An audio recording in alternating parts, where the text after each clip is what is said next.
Bismillahirrahmanirrahim. Assalamualaikum warahmatullahi wabarakatuh dan salam sejahtera kepada semua. Selamat datang ke podcast Sambat Bumi Mawaddah Lensa Permata Madani. Saya Muhammad Alfi Afrizat selaku hos anda pada episod kali ini. Hari ini kami bersiaran langsung di studio TV PSS Sambat dalam segmen Dia Murabbiku.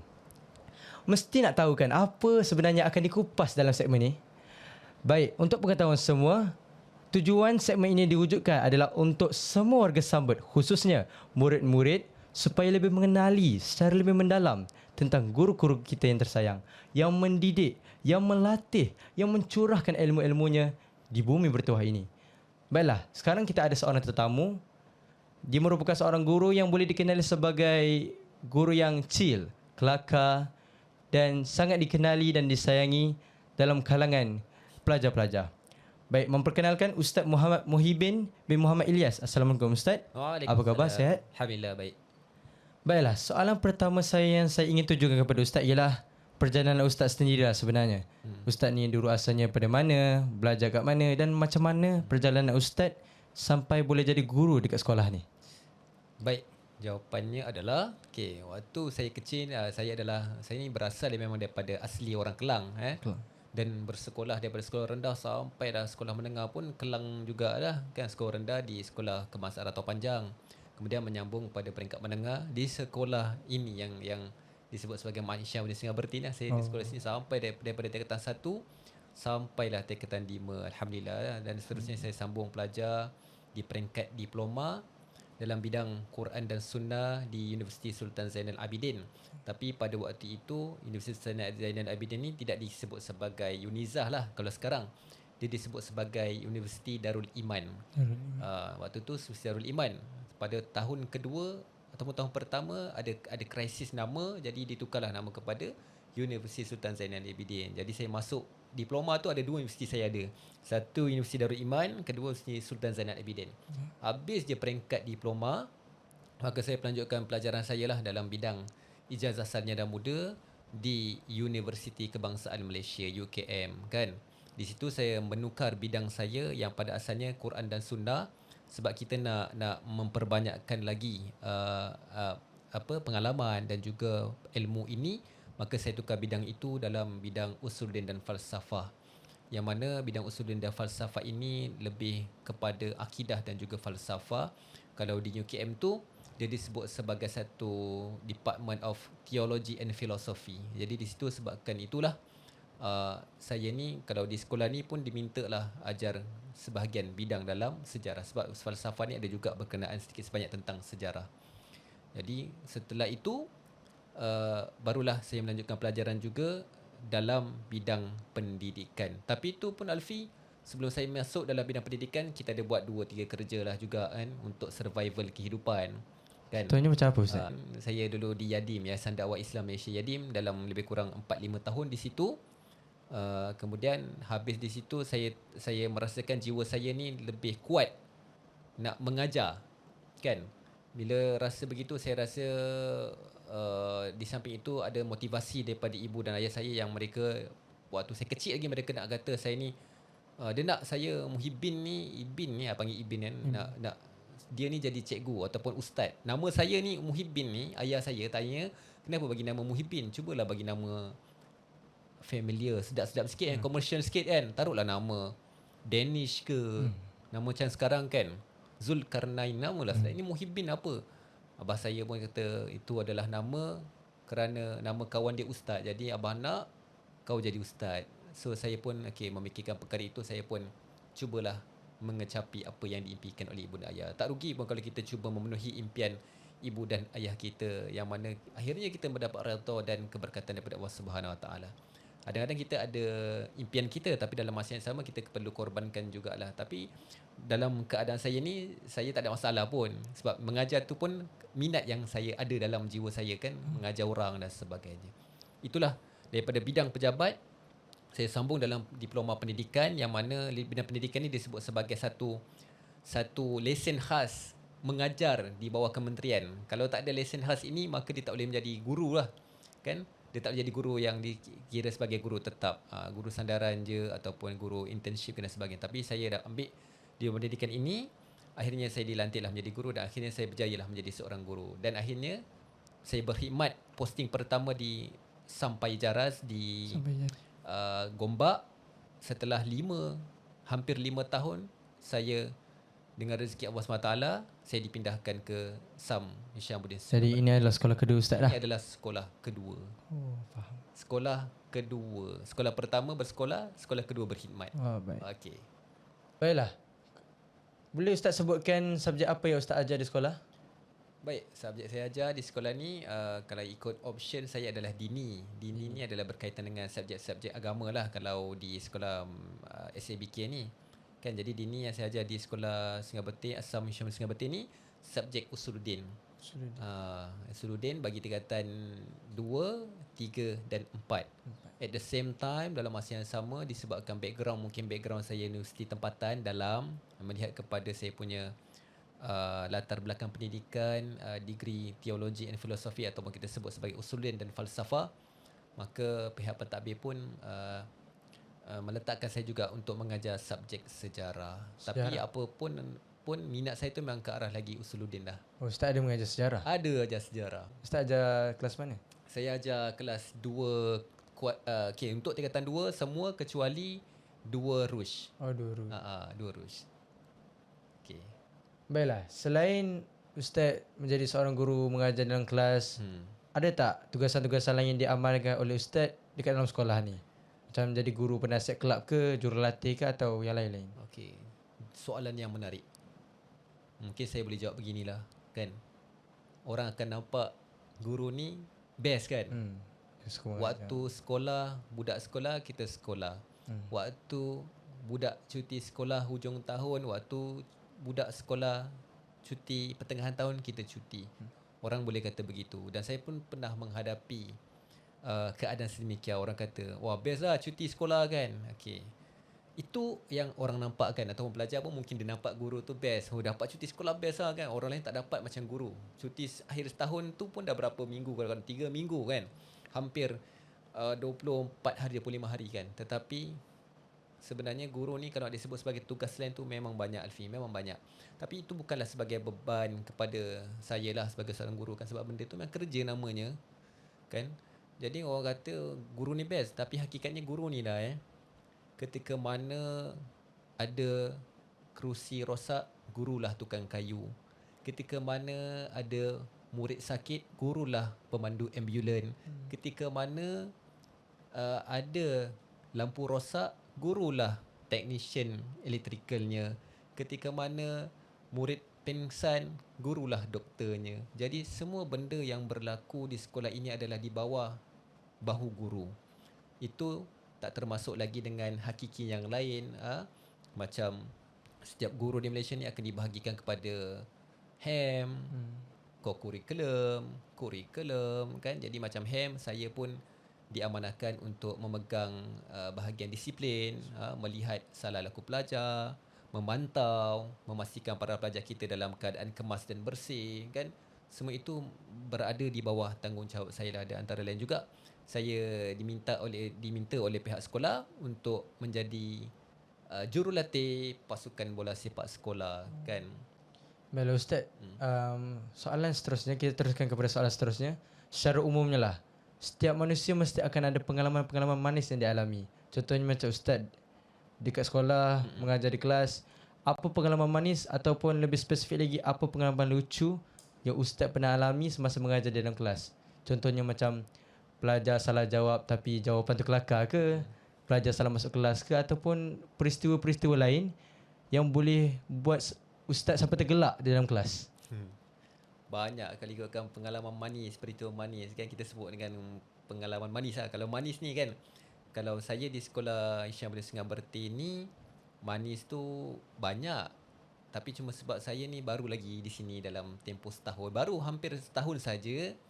Jadi manis tu banyak lagi di sekolah lama lah. Boleh lah kot kalau saya sebutkan peristiwa. Sepanjang karier saya menjadi guru lah Saya tak membezakan di antara sekolah Sampai Jara dan juga Hishamuddin Singapura ni. Sama je. Cuma dia dalam tempoh fasa saya berkarier sebagai seorang guru kan. Jadi pengalaman manis tu, yang paling manis adalah ketika mana saya majlis perpisahan saya untuk berpindah daripada Sampaya Jaras ke Sam Syambuddin Singa Berti kan, saya disambut seolah-olah macam wira negara. Pada ketika itu hari Jumaat, saya dalam usia yang waktu usia yang muda lah kan, kiranya disambut bagaikan macam raja kan. Kalau Maksudnya waktu Ustaz masuk sekolah ni, Ustaz umur berapa time tu? yang itu tak boleh sebut. Tak boleh sebut. Bahaya. Bahaya. Ditakuti. Dia takut. Itu secret. Nanti kita sembang tepi habis podcast. Okey. Tapi muda lah, muda. Ada nampak saya tua ke? Pindah tu disambut macam raja tau. Diiring, diarak naik ke atas pentas. Kan. Lepas tu kita tak pernah terfikir pun dalam usia yang semuda ini akan diraikan sebegitu rupa kan. Kalau Alfi boleh tengok dekat channel YouTube, cuba search majlis perpisahan ataupun majlis apa tu, bersara seorang guru. Nanti akan tengoklah dia akan disambut begitu, lebih kurang begitulah, soalan macam itu. Jadi saya rasa tak layak, tapi bila mengenangkan kembali tu, benda tu manis. Sebabnya saya rasa macam saya tak layak pun nak disambut sebegitu, sebab sekadar 4 ke 5 tahun di sekolah tu dengan disambut dengan ada makan-makan besarnya, lepas tu diberikan hadiah, macam-macam hadiah lah. Kalau ikutkan hadiah tu macam hadiah orang kahwin. Tahu pernah tengok orang kahwin kan? Hadiah. Saya bawa kereta, tak cukup kereta tu, sampai disumbat dalam kereta. Kan? Jadi saya kira macam manisnya kenangan ni. Lepas tu pelajar pun yang dulunya pada mulanya agak macam tak apa nak rapat dengan saya, tiba-tiba kita nak pindah tu, barulah ikatan itu menjadi nampak lebih terzahir jelas kan. Dia kata, "Okey, Ustaz, terima kasih mengajar.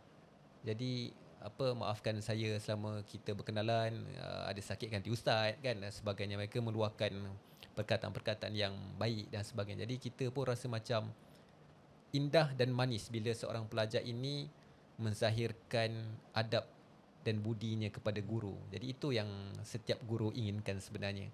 Bukanlah setiap guru ni nakkan pelajarnya berjaya 100%. Tidak, sebab keberjayaan ini bukan dinilai hanya semata-mata pada kertas dan markah, tetapi keberjayaan ini lebih ke arah kemenjadian pelajar itu sendiri. Jadi pada saya itulah yang paling manis, bila mana seorang pelajar datang kepada saya menzahirkan adab dan budi, ditunjukkan apa yang dia telah pelajari. Itu yang paling penting. Manis lah kan. Waktu saya tak pindah lagi, biasalah pelajar, "Ustaz, oi," dengan kadang-kadang dengan kita tu begitu je angkat tangan. "Ustaz, ini Ustaz zaman sekarang, Ustaz." Tak ada masalah, okey je. Tapi bila kita nak keluar dari sekolah, mungkin dia merasakan ini adalah, kemungkinan ini adalah hari terakhir jumpa Ustaz Ibin. Jadi dia pun berkata dengan perkataan-perkataan yang baik dan sebagainya. Jadi itulah yang manisnya. Kalau pengalaman lucu Ustaz pula macam mana? Yang lucu dan kelakar. Yang kelakar. Okey, kalau lucu dan kelakar ni Alfi, banyak sebenarnya. Kalau di sekolah lama tu mungkin dah terlupa lah, dah faktor usia, dah tua kan. Tapi kalau sekolah ni kan baru lagi yang setahun, jadi adalah pengalaman lucu kelakarnya tu kan. Ada satu kelas ni, ada seorang pelajar kan. Saya tak boleh sebutlah kelas mana. Tapi memang kelakar. Kalau saya cerita ni, kelas dia je mungkin tahu. Dan saya haraplah kalau ada kawan-kawan kelas dia yang lihat podcast ni, jangan beritahu kepada kelas lain kan, takut dia terasa kan. Tapi pelajar ni seorang pelajar yang baik dan bagus lah. Cuma dia mungkin lurus lah kot. Kan, kelakar juga pada saya. Tak tahulah kepada kawan-kawan dia kelakar ke tidak. Dia begini, ada satu masa saya mengajar. Waktu saya mengajar tu dalam area waktu kritikal, pukul 12 sampai pukul 1. 1.30 dalam masa 3 masa kan. 3 masa. Jadi waktu kritikal ni biasalah, pelajar pun waktu kritikal ni ada yang ngantuk, ada yang nak tidur, ada yang mata. Sebab dah lama Ustaz kan, masa set tu masa. Betul. Kita pun faham lah. Jadi dia ni, saya tengok waktu saya baru masuk kelas tu, saya tengok mana dia ni tak masuk, budak ni kan. Pelajar ni tak masuk. Jadi tengah ngajar-ngajar dalam 5 minit macam tu lah saya ngajar. 5 minit ke 10 minit saya ngajar. Tiba-tiba dia masuk. "Assalamualaikum Ustaz." Dia masuk. Dia masuk dalam keadaan berbekalkan tangan kanan dia itu memegang 2 ikat air. Saya ingat tu air Holik Ice. Waktu kritikal tu. Satu lagi air tu? Dua air Holik Ice. Dua air lagi. Yang tangan kiri dia memegang apa? Memegang 2 plastik, tak silap saya, 2 plastik yang berisi 10 ketul ayam. Banyak. Saya tengok banyak. Tapi saya tak tanyalah dulu ada berapa banyaknya ayam. Lepas tu saya memikirkan, awak nak buat apa ni? Ada air banyak ni, ada buat kenduri makan-makan ni, ada kawan-kawan tempah ke? Tak Ustaz, ini semua saya punya Ustaz. Betul ke? Semua dia punya? Ya, semua dia punya. Semua dia punya. Saya pun terkejut. Wah, ini dahsyat ni untuk mengembalikan tenaga. Orang kata booster dalam belajar mungkin untuk dia lah. Kan, jadi saya pun biarlah. Saya kata kat dia, bagi dekat kawan sikit. Dia kata, oh tak boleh ustaz, ni saya punya. Tapi untuk ustaz boleh. Kan? Itu macam tanda kasih sayang dia kat ustaz lah. Dia jadi nak bagi itu, ustaz bayar. betul. Mungkin ada satu, nampak macam kelakar, tapi kita kena ambil satu kesan positif lah. Positif lah. Dia ni orang yang prihatin mungkin kepada guru kan. Jadi itu ada satu sikap yang boleh diikuti lah berjalan lain. Kan. Mungkin ada satu sisi orang akan lihat dia ni macam annoying ke, saya tak pastilah. Tapi kalau kita ni melihat orang, janganlah kita lihat kepada perkara yang tak baik itulah. Kita ambil yang positif. Apa kebaikan yang dia boleh zahir dan tampilkan, itu yang kita pandang. Sebab kalau kita asyik nak pandang keburukan orang, benda tu memang tidak akan memuaskan hati kita. Jadi apa yang penting sebagai manusia dan Muslim dan mukmin ni, kita tengoklah kebaikan-kebaikan orang kan. Benda tu kelakar, tapi sebenarnya ada kebaikan di sebalik kelakar tersebut. Itulah. Selain mengajar sebagai seorang guru dan melakukan tugasan yang diamanahkan, Ustaz ada tak hobi ataupun sukan yang lain yang Ustaz pernah buat di waktu lapang? Macam bersukan ke, membaca ke, atau travel ke, macam mana? Okey, hobi kan. Hobi ni banyak sangat. Antara hobi saya yang saya suka buat lah kalau waktu lapang, saya suka membaca. Membaca. Tapi dah menginjak alam dewasa ni kok kurang membaca Saya pun tak pasti kenapa. Mungkin sebab sekarang bahan-bahan yang dapatkan maklumat ni sekarang di hujung jari kan. Di hujung jari. Kecil buka je TikTok, nampak maklumat. Buka je itu, dapat je maklumat. Jadi membaca ni dah jadi kurang. Tapi saya masih lagi cuba mengamalkanlah membaca sehari itu dalam satu muka lah, paling kurang satu muka, asalkan dapat input. Itu juga pesanan kepada pelajar lah, nak berjaya kena banyak baca. Dan membaca ni lah yang membuka minda kita lebih terbuka, lebih berlapang dada bila ada pandangan-pandangan yang datang tiba-tiba. Jadi membaca ni adalah ilmu dan penyelamat kepada kita. Itulah. Kalau berkenaan sukan pula, saya ni minat main bola kan, main bola. Kalau hujung minggu waktu cuti tu, kadang-kadang bukan waktu cuti pun, waktu kerja pun, kadang kalau malam ada orang ajak main bola atau futsal, saya join dia main bola. Kau free Ustaz kan? ada kelab ke apa macam mana?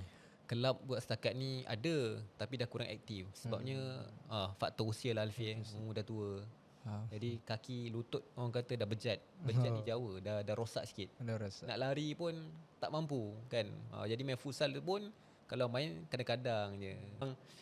Minat bola ni pun sekadar nak keluarkan peluh je dengan kawan-kawan, dengan cikgu-cikgu yang ada kat sekolah kita ni lah. Kalau mereka free, kita akan main sama lah. Tapi untuk main orang-orang muda macam Alfi and the team, memang tak lah kot. Angkat bendera putih awal-awal. Baik Ustaz, sebelum kita teruskan kepada soalan seterusnya, kita ada satu game. Saya akan sebutkan dua pilihan dan Ustaz boleh pilih satu saja yang kenalah dengan diri Ustaz. Kalau saya cakap pilihan ni. Okey, boleh boleh Ustaz Baik. Pilihan pertama, Myvi atau Honda? Myvi. Mesir atau Malaysia? Malaysia. Baik. Cekak Musang atau Teluk Belanga? Cekak Musang. Cekak Musang. Kawasaki atau Honda? Kawasaki. Ustaz bukan ada motor ke yang warna hijau? Yang warna hijau tak boleh cerita kat sini, bahaya. Tak boleh juga. Nanti orang nak. Okey. Betul lah tu, Kawasaki motor tu. Baik. Bola sepak atau badminton? Saya bola sepak. Bola sepak lah. Kopi atau teh? Kopi. Pantai atau sungai? Sungai. Bulan atau bintang? Bulan. Mi goreng atau bihun goreng? Mi goreng. Baik Ustaz. Dan seterusnya, soalan terakhir saya, iaitu apa nasihat-nasihat ataupun kata-kata yang Ustaz ingin berikan kepada pelajar sekolah Sambut Bumi Mawadah ini? Baik, nasihat ya. Okey, kalau nasihat ni nasihat untuk diri saya jugalah dan juga kepada semua penuntut ilmu. Saya sebut penuntut ilmu sebab apa? Sebab pelajar lah kan. Kita khusus kepada pelajar kan. Khusus kepada secara pelajar umum kepada kita semua, dan saya khusus kepada pelajar sekolah Sambut Bumi Mawadah ini, yang mana ialah nasihat ni juga kepada saya jugalah dan semua sekali. Pertama sekali sebagai seorang pelajar kan, kadang-kadang ada pelajar jumpa saya, ustaz, kita ni sekarang kan fasa SMA kan, ilmu agama yang kita semua dah tahu dah. SMA ni memang melibatkan madah ataupun subjek dalam bahasa Arab. Bahasa Arab, dini, kan? Agama. Alfi pun, Usluddin ada syariah, ada kan, bahasa Arab kan, kita kena hafal kan. Semua kena hafal. Itu tak banyak lagi tu. SMA ni banyak ni nak kena hafal kan. Itu yang tingkatan 3 baru ni, Yuasa Alfi. Rasa berat tak? Rasa boleh tahan juga lah Ustaz. Boleh tahan kan? Kena Kan? hafal banyak juga. Kan kita pun itu pun kita dah cuba spot, betul tak? Rasa macam uish nak hafal tu, tapi SMA lagi. Ni bukan nak menakutkan, cumanya ini dah hakikat pelajar sekolah agama yang awak kena faham kan. Awak kena hafal. Jadi bila hafal ni kan, hafal ni dia memerlukan kepada kekuatan ingatan, ketajaman fikiran dan keyakinan dan jitu, kemudian ada rasa nak buat. Kalau awak tak ada rasa macam itu, maka awak akan susah. Jadi macam mana nak dapatkan rasa awak nak buat, dan bagaimana awak nak hadapi hidup awak dalam keadaan awak sukar nak buat. Jadi pertama sekali sebagai penuntut ilmu, secara khususnya sebagai seorang pelajar, benda pertama adalah apa dia, Alfiq Gagak? Menghormati guru lah paling Okey, penting. hormati guru. Dan lagi atas daripada hormati guru adalah niat kita. Niat kita, kalau niat kita contoh datang sekolah semata-mata nak memenuhi hari sekolah kerana ada kawan-kawan, kerana datang sekolah kerana ada nampak guru, aku minat hari ni subjek matematik, jadi aku nak datang sekolah sebab subjek matematik. Aku minat sekolah hari ni sebab ada subjek bahasa Melayu. Jadi aku datang sekolah. Kan? Betul, itu tak ada masalah, itu adalah motivasi kepada kita jugalah untuk belajar. Tapi yang paling utama dalam setiap perkara minat tadi adalah, yang asasnya adalah dia punya niat. Kita punya niat itu yang paling utama, yang mana niat asal belajar adalah untuk kita menyahut suruhan Allah, untuk kita menjadi orang yang berilmu dan bijak, untuk menjadi seorang mukmin dan muslim yang hakiki. Itu adalah yang paling utama. Jadi niat itu adalah letak yang paling asas. Bila niat itu meresap dalam jiwa, secara tak langsung barulah kita akan buat apa perkara selepas itu dengan rasa termotivasi akan datang sendiri. Kerana motivasi ni ada setengah orang dia perlu motivasi, ada setengah orang dia tidak perlu. Kenapa dia tidak perlu? Sebab dia dah tahu dah. Niat dia belajar adalah untuk menyahut seruan Allah, dan yang kedua kadang-kadang dia niat sebab dia nak membahagiakan ibu dan bapa dia. Kan kadang-kadang ada orang begitu kan. Dia motivate dia. Aku tak kira apa jadi pun, sebab aku nak bahagiakan ibu dan ayah aku akan belajar sungguh-sungguh. Bahagilah 360 muka surat bahasa Arab sekalipun, aku tetap akan hafal asalkan ibu dan bapa aku tidak kecewa. Ada orang dia tak ada macam tu, sebab tu dia akan rasa susahnya ustaz nak hafal, susahnya. Kerana apa? Kerana niat kan, betul tak? Betul. Apa yang memotivasikan kita? Kadang-kadang kan macam pelajar-pelajar kita sekarang, Alfi kan, bila mana saya selalu sebut dalam kelas, Alfi pun mungkin selalu perasan apa yang saya sebut. Kalau pelajar dalam keadaan sedih, sugul, pilu, apa dia orang akan buat? Dia akan buat status. Status dekat TikTok ke, bukan TikTok, dia buat kat WhatsApp ke, yang duduk luar lah, yang tak asrama, dekat WhatsApp.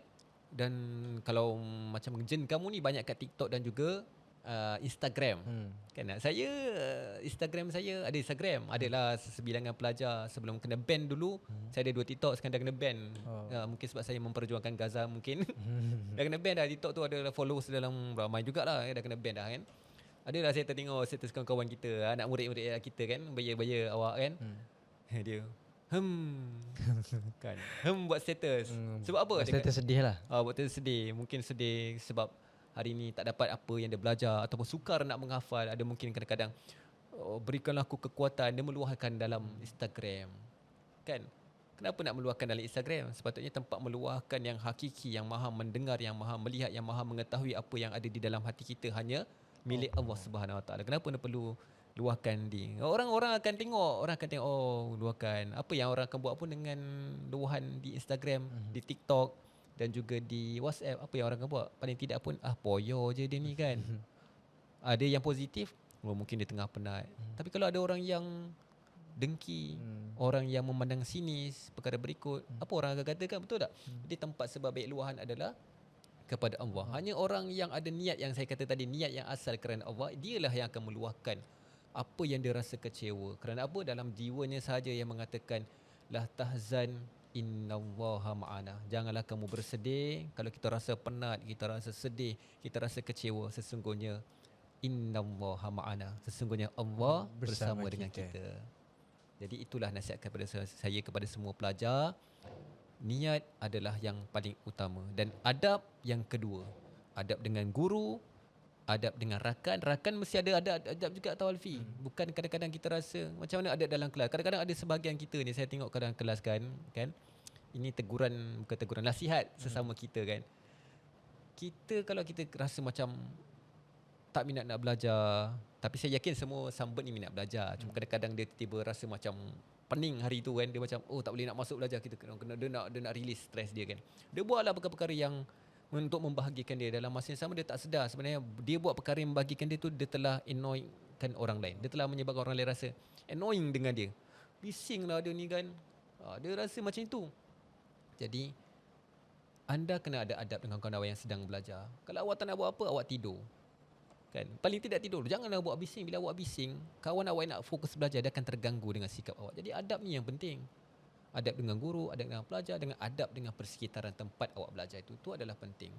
Dan yang paling penting, ilmu ni, Alfi, sifat dia adalah kita kena mendatangi dia. Sebab tu kena ada adab.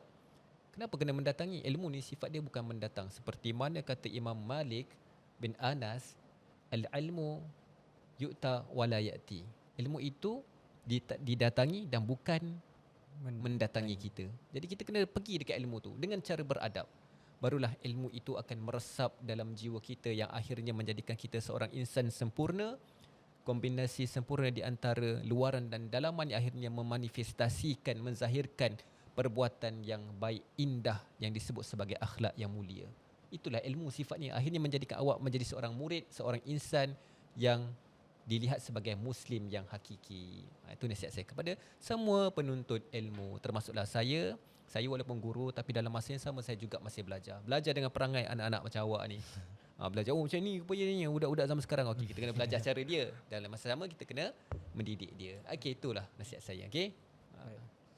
Alhamdulillah, terima kasih banyak-banyak Ustaz kerana sudi menjadi tetamu kami pada hari ini dan Sama-sama. sudi berkongsi pelbagai ilmu, pengalaman, cerita, nasihat dan juga pesanan yang boleh dijadikan sebagai pedoman dan tauladan bagi pelajar-pelajar.